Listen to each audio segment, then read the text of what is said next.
Okay, I kind of want to talk a little bit about why the assault weapons ban will not work. And it's kind of hard in a way because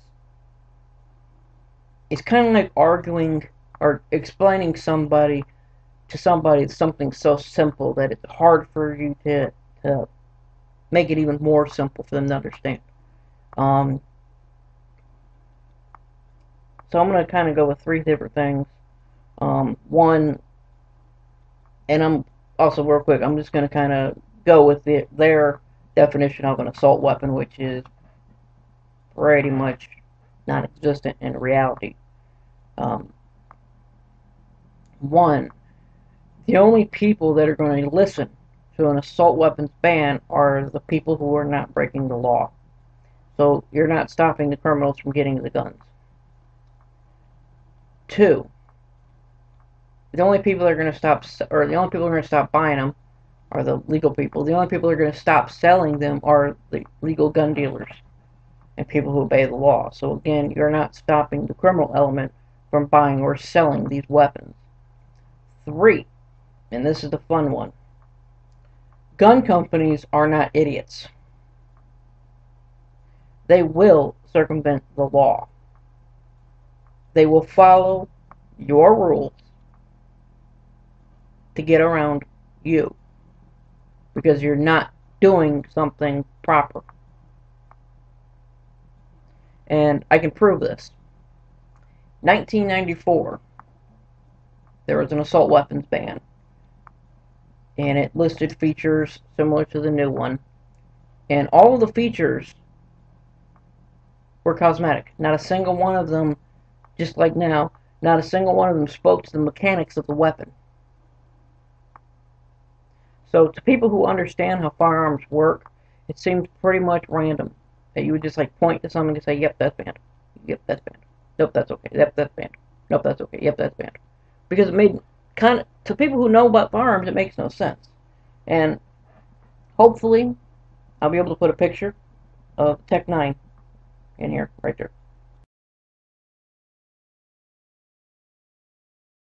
Okay, hopefully that worked. If not, look it up.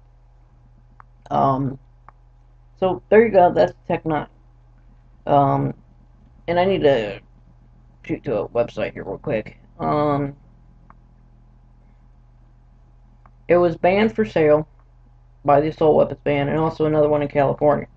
So they came out with this company Intratec, the Tech DC9. DC standing for Designed for California. And basically what they did is they just modified the gun slightly. Then the 1994 assault weapons ban came along and they modified the gun again. And I actually have one of those.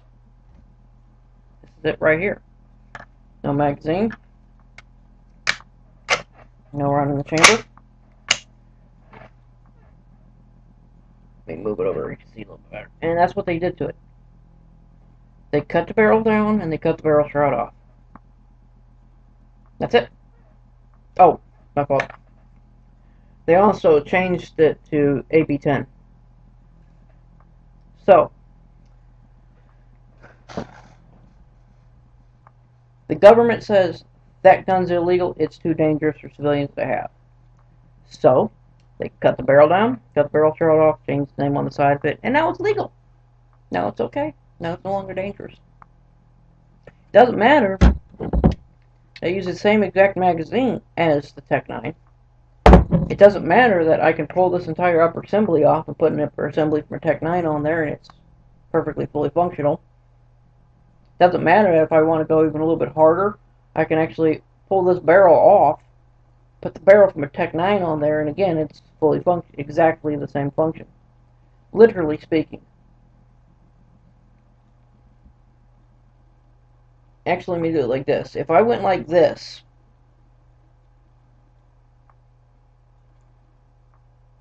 with one slight exception, you couldn't tell if this is a Tech 9 or not.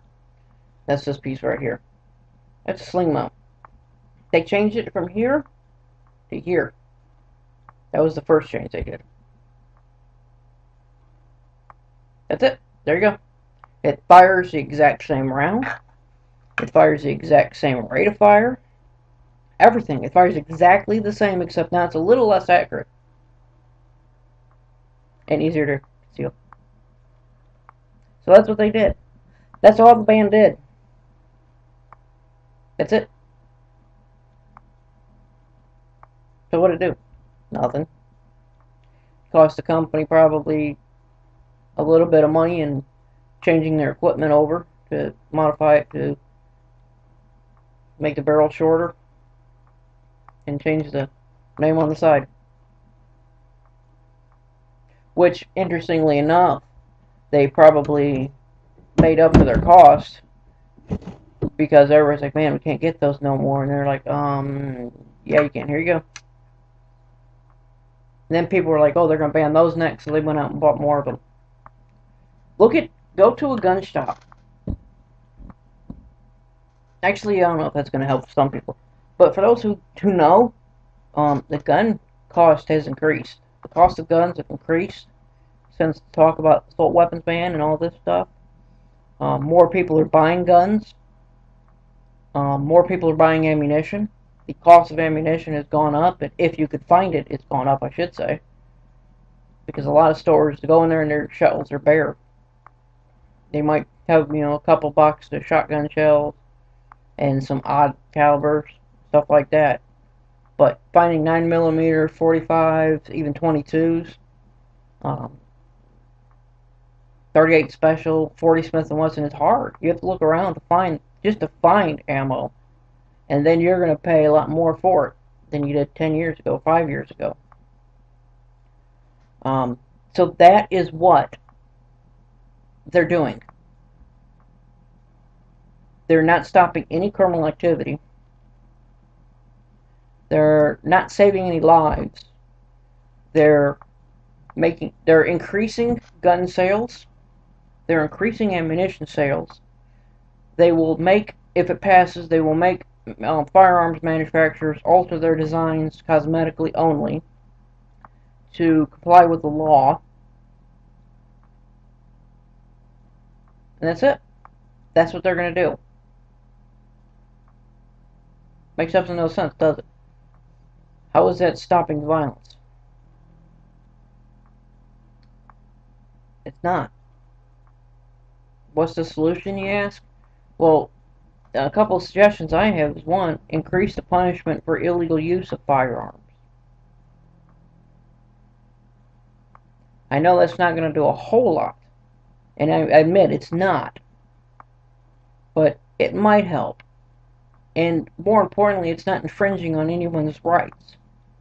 Because, I'm sorry, this might sound really mean, but once you commit a criminal offense, you forfeit your rights. It's kind of like the whole, I'm going to let you play with this, but if you don't play right, I'm taking it away. That's kind of how I'm looking at this. Secondly, and this is the one that's going to help, tell criminals no more. Because not only are you going to have to feel the fear of the police, you're going to have to fear the citizenry. Because I want you to do an experiment for me. Next time you go out, count how many cops you see. Even if it's just a squad car sitting on the side of the road with no cop in it. Just to see what the law enforcement presence is. Now, think like a criminal. Think that every time you go 5 minutes without seeing a cop, you could have committed a crime. And then count how many crimes you could have committed. And you'll be amazed at how little police are actually out there. And it's not their fault, not blaming them. They're people just like you and me. And then think to yourself, what if a tenth, actually, 1/100th of the population was carrying a firearm and could defend themselves and you whenever they needed to. So, one day, go out and count how many police officers you see. Then the next day, go out and count. And it's going to be like really complex, but every time you see 100 people, go 1. And you'll be amazed at how fast or how often you're going to see a 101 person versus a police officer. And I have talked to a police officer about the gun control issue, and he said he would rather get called to the scene of shots fired, bad guy dead, than, oh my God, somebody's breaking in my house and I have no idea what's going on. Think about that for a second. Take that role. You're the cop. You got two calls. One, you've got to go interview a home invasion victim who has a dead burglar in their driveway. Two, you got a frantic call from somebody, oh my God, somebody's breaking in my house. One, you pretty much know the situation. One, you pretty much know one thing about it. Think about it.